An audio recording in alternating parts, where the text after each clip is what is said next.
Good evening, minions. I am the cheese monster, and I was born in a crossfire hurricane. I wasn't really, but it's fun to dream sometimes. Um, this evening, I'm once again very excited, and I want to share that excitement with you.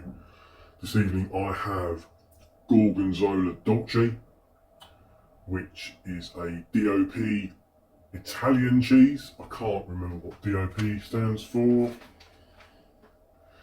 I'll try and read it out. Oh, fucking hell. The writing is very small. Can't read that. But basically, it's a PDO. It's a protected cheese from the Lombardy region of Italy. It's actually one of the oldest recorded blue cheeses. And the story, I've heard it, or I've heard variations of it several times. A cheesemaker in this instance, over 1,000 years ago, was distracted by a beautiful princess or something, and he left his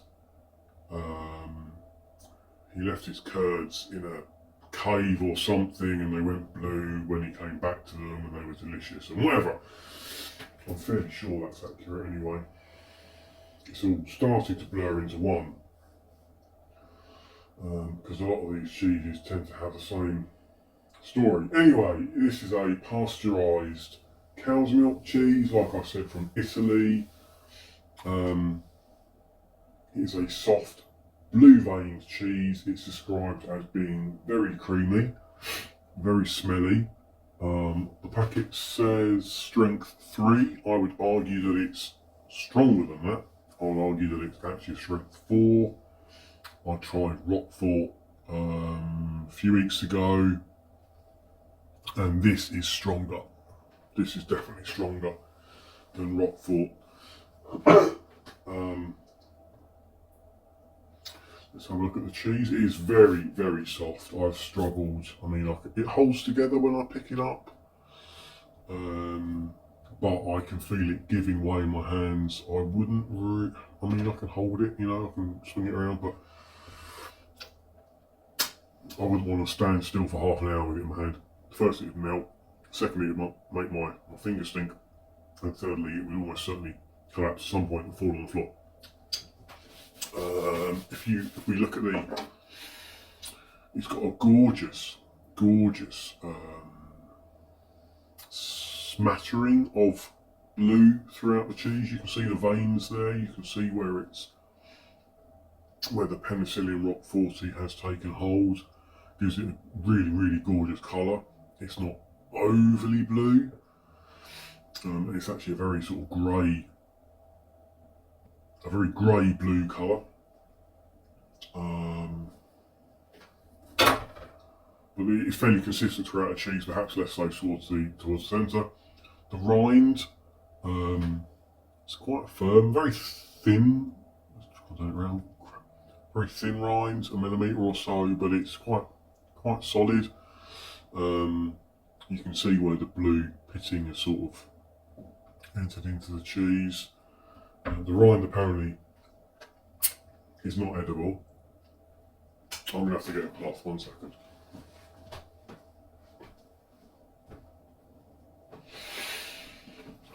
That was slightly longer than a second, but who's counting? The rind apparently is edible. It's not poisonous, but it's not advised to eat it. Apparently it tastes pretty nasty, and it smells quite nasty as well, if I'm honest. It's quite metallic, quite ammonia, quite sharp, tangy. I wouldn't really want to eat that. And that's where that's one of the main differences, I suppose, between this and a Roquefort, for example, is Roquefort doesn't really have a rind. Anyway, what else does the website cheese.com say about this cheese? So it's got a pale yellow rind interior, and I suppose it does. It's not entirely consistent. In some places it's paler and more an ivory colour. In other places it's yellow, almost cherry yellow. It's got a buttery, creamy, mild, sweet flavour, apparently, and a milky, mild aroma. There are two main forms of Gorgonzola, Dolce and Picante. Dolce is the milder of the two. It's matured for less time, some around 50 days ish, whereas Picante is matured for, I think, something like up to 90 days. And as such, this has a much creamier, not, I wouldn't say sweeter flavour, but less intense spicy flavour. I was going to do both Dolce and Picante in the same video, but you know what? These videos are getting longer and longer and longer. We're already up to 7 minutes now and I haven't even tasted the damn thing yet. I thought if I do two cheeses in the same video, it's just going to be a nightmare. So I'm going to do them separately. Going to try Picante in a little while. I bought this in Lidl. I think I bought 4 for like 10 quid or something. Really, really good value. There's a decent chunk there. That's 200 grams. Really, really good value. Decent amount of cheese. Can't really go wrong with Lidl. Today I'm drinking Peroni. Sticking with patriotism and all that. I've got a few things to eat it with. A number of things actually. Probably not going to try them all. I've got, first of all, I've got homemade flatbread. I just wanted to give that a go. I've been getting into bread recently. I've also got sort of French style baguette. That would work really well with the last blue cheese I had. I've got a couple of leftover bits of thin crisp cracker things. I've got some Marks and Spencer's rye and wheat crackers, a few of those left. I've got some Marks and Spencer's charcoal sourdough crackers. And I've got some Stag rosemary flavoured water biscuits. Be interesting to see how this tastes with each of those. I've said before, what grows together goes together. I want to test this out a little bit. I've got some basil and some chopped cherry tomato there. They're all from Italy, right? So they must be amazing. Gonna try that. Been a little while since I've had any salami or sort of smoked meat. I'm going to try, I don't know what these are. 2 different types of Italian smoked meat there. I've got some almonds, got some green grapes, I've got some sliced apple, got some sliced pear. I've got some form of chutney, I can't remember what it is now. Plum and something or other. And I've got a little bit of Mrs. Darlington's ale chutney in there as well. So, lots of things to be getting on with. But I haven't tried the cheese yet, and I think that's what we're here for. That's certainly what I'm here for. So there we go, a little bit on the knife. It's sliced very easily, very, very, very soft. If we look at it, very soft. It's just, you know, spreadable. But very creamy. Yum.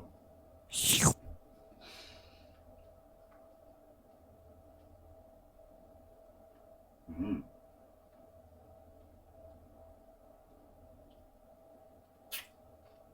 Yeah. Yum. So it is very soft. It does just kind of melt. It's not overly blue.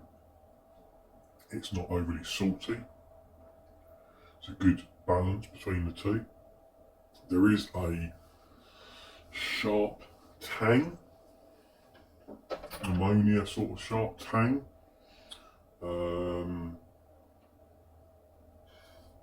But it's not unpleasant. I'll take the rind off, wouldn't I? Let's try this bit.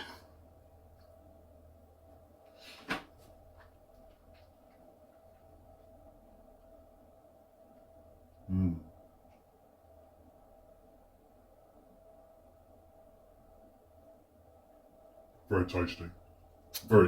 That's stronger for whatever reason. Very tasty. Gorgeous, gorgeous. flavour.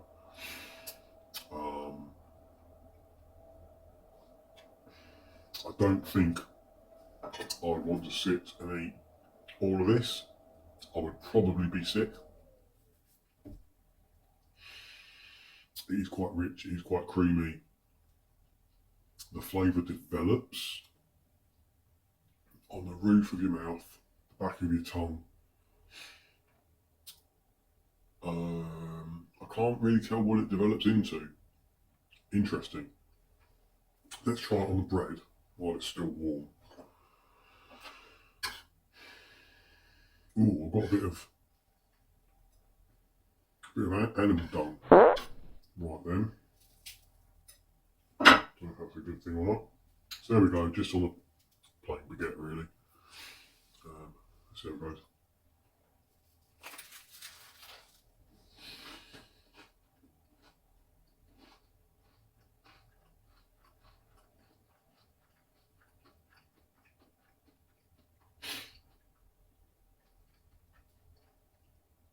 It's nice. That's a good vehicle for the cheese.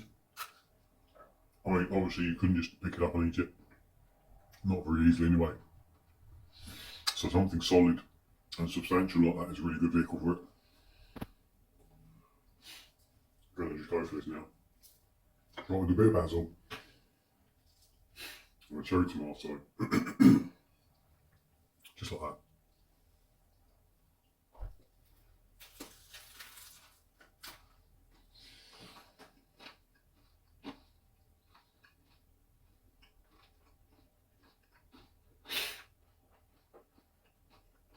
Mm.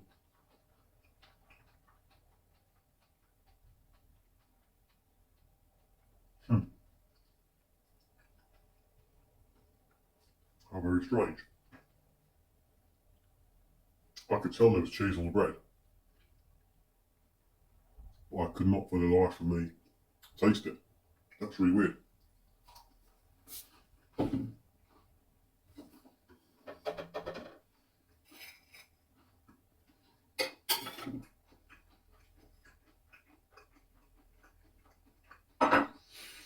Mm.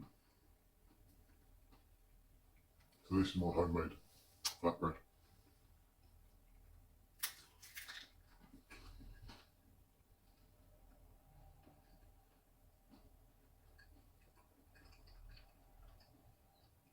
Mm. Mm.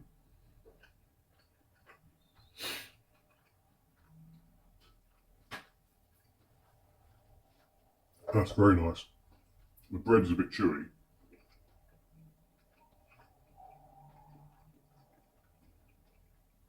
That's really nice. It's just a very basic bread.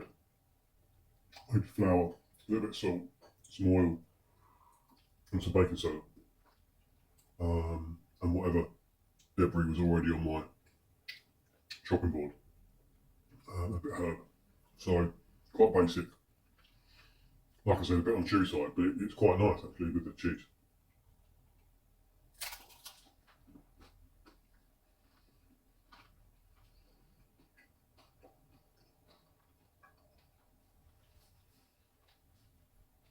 So that was a bit of pear.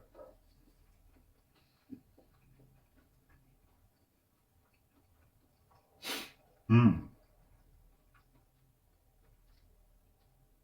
A very, very mild sweetness and moisture in the pear really works well on this cheese. I think actually, blowing my trumpet here, this flatbread is really good vehicle for the cheese because it's quite solid. It's thin though, it's not like spaghetti, which is a bit of a mouthful. It doesn't overwhelm the cheese. It's a good combination. I'm going to try that again.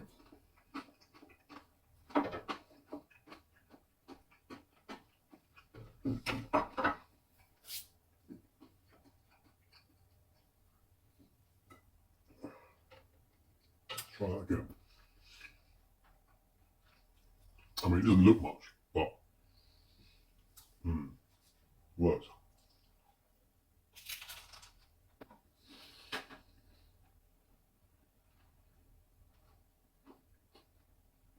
Mmm.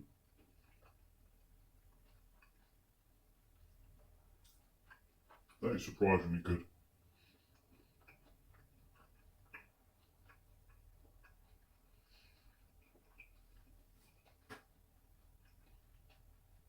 Mmm.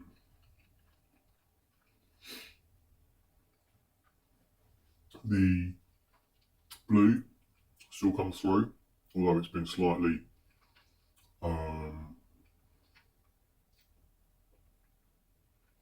dampened down a little bit, I suppose. The saltiness is nicely neutralised by the moisture of the pear.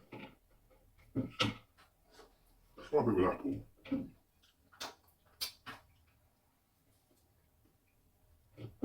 Just want to see the difference.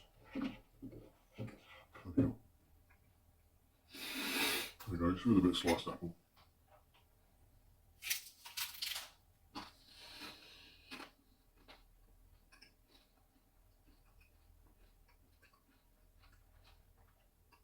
Mm.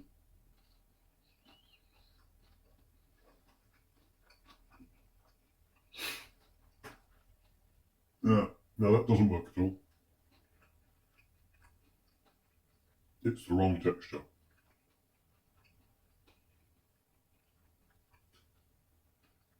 What I like about that pear is the texture is so soft.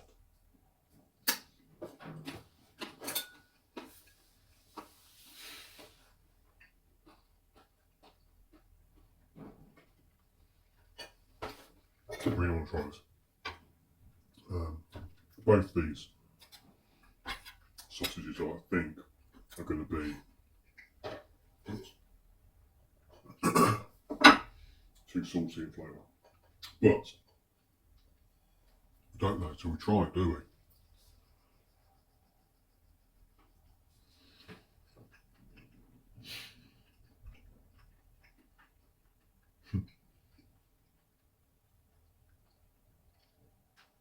Oh, that is very salty, but it's actually very nice. That's a really good finger food. It's a really good way of serving this without making a mess.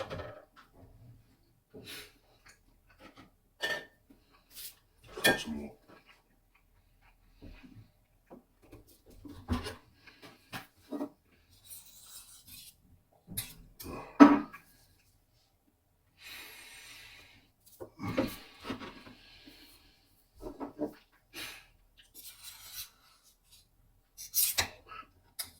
Oh, that nearly went everywhere.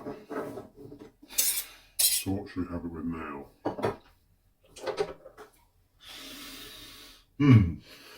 I'll try on one of these.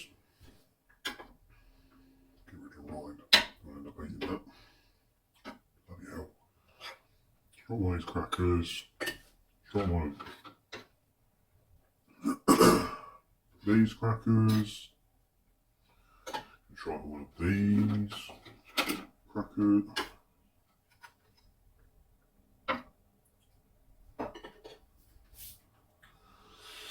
Try the pear in. It's a winning combination.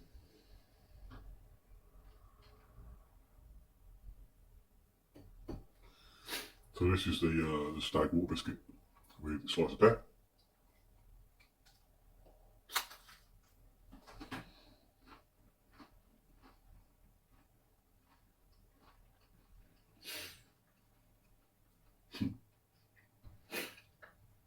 Weird. The pear works. The water biscuit doesn't. It's just, or maybe it's the rosemary flavour. It comes out quite soapy and bitter.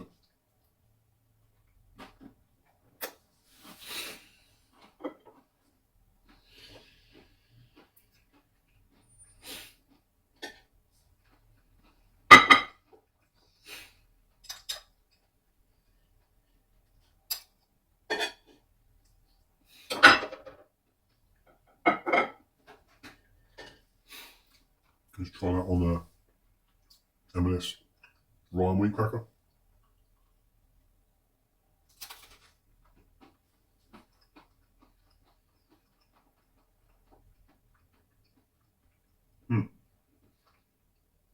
That's alright. Not brilliant, but it's alright.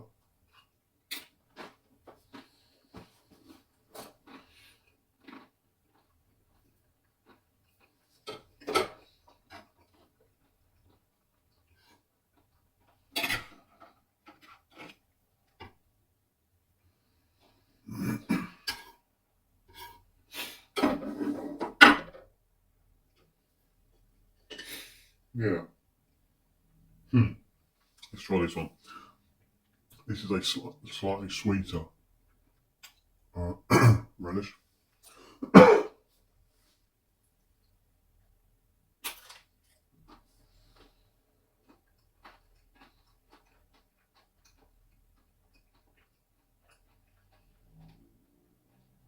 Mmm. Wow. What's more of that?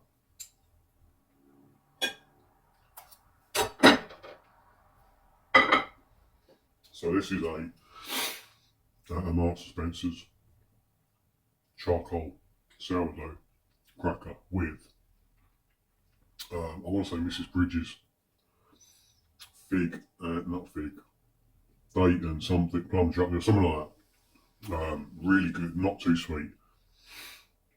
The fruitiness really works. I think this cheese needs to go with something quite fruity, but also mild.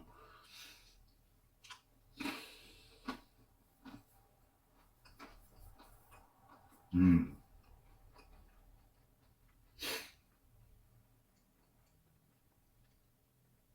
Amazing. Amazing. One last one. We're going to go back to this. This is the winner for me, I think. Homemade flatbread, sliced pear, Gorgonzola Dolce. Oh yeah. Nom nom nom.